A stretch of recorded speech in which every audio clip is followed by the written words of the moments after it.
And when Horus found that Isis would not aid him betray Osiris, he plotted with his conspirators to kill our Lord. He took the firebird, the rod, and slew him. This is the first truth, and is the testimony of Baphomet. And a great cry went up to heaven when it was learned that our Lord was dead and would not walk in the garden again. Then brother fell on brother and fought like beasts and slew those they most loved. Even their wives and children were not spared the sword. Much blood was spilt to his name, and the suffering was terrible. So great was the love they had for Osiris. This is the last part of Genesis, the history of the people of Isis, the Nephilim, and the secret remains that men have kept the identity of the goddess hidden, though her signs are everywhere if you have eyes to see them. Here ends the first garden, though this paradise shall come again, for the world goes on forever.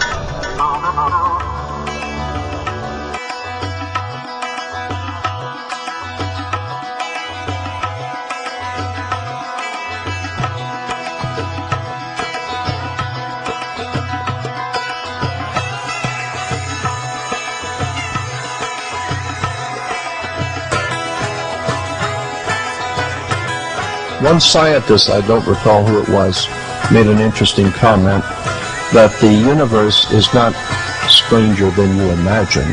The universe is stranger than you can imagine. And the point being is that you haven't learned anything until you understand how the pyramids were built, the geometrics, the harmonics, the well-established mathematics.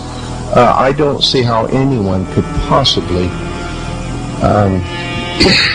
say that they are well informed about the modern day world and not realize the importance that this country has played in the development of Europe and the rest of the world.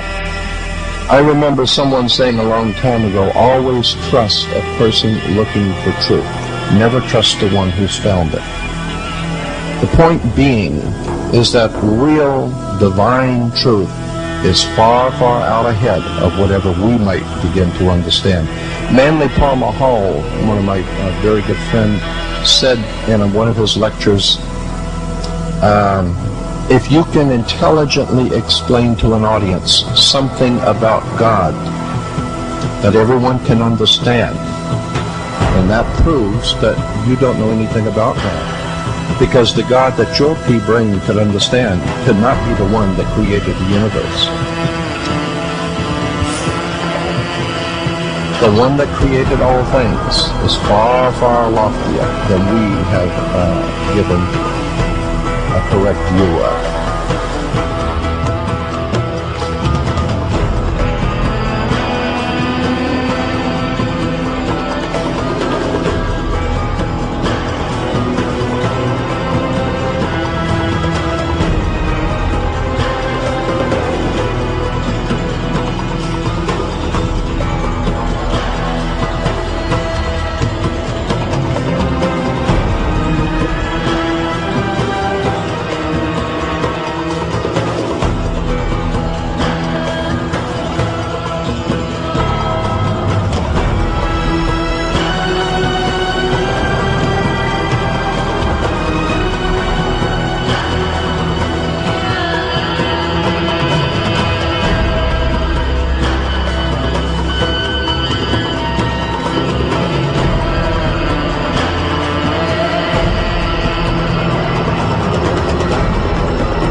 to make this a part of its school system seems to be very interesting. Now, I go back to Egypt, a very colorful country, for certain principles to discuss.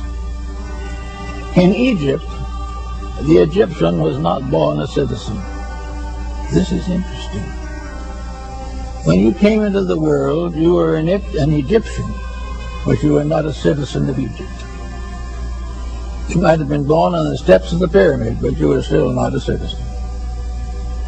This was because it was deemed that citizenship, mature participation in the labors of the state, required dedication, enlightenment, consecration, and, if necessary, self-sacrifice. Now, children in Egypt, up to around 15, 16 years old, wore a child lock of hair. It kind of hung down over the left eye and down onto the shoulder, a thin lock of hair. And this was called the child lock.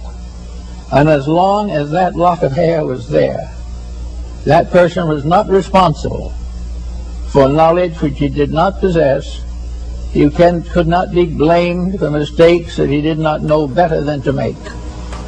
But there came a ceremony finally, and in the presence of all concerned, the priests of Thebes and Luxor and Memphis gathered together those who were aspirants to become citizens of Egypt. And they had a great ceremony and convoked the gods and made these young people accept the responsibility of Egyptian citizenship. And from the records we still have of those old times, we get some key to what the instructions were. The first instruction was, you must obey the laws of the gods of Egypt.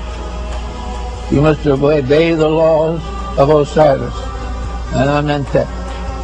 You must obey the laws of the state. Unless you are a true law abider, you cannot be a citizen. You had to be truthful, honest in your weights and measures, kind to those in need, helpful for the forlorn and the sick, forever charitable. And at this point was introduced the great negative confession of the Book of the Dead. When the Egyptian died and went into the other world, they believed in Egypt that he had to answer to the gods of the underworld for his reputation on earth. He had to be able to give a statement that he had kept the 600 rules by which the Egyptians regulated his conduct. Maybe he couldn't keep them all, but he did the best he could. But he was working always under the pressure of being a good person, a dedicated person, and an Egyptian was an individual who could stand out upon all sides and prove that in every way he was trustworthy, honorable, honest, enlightened, and kind.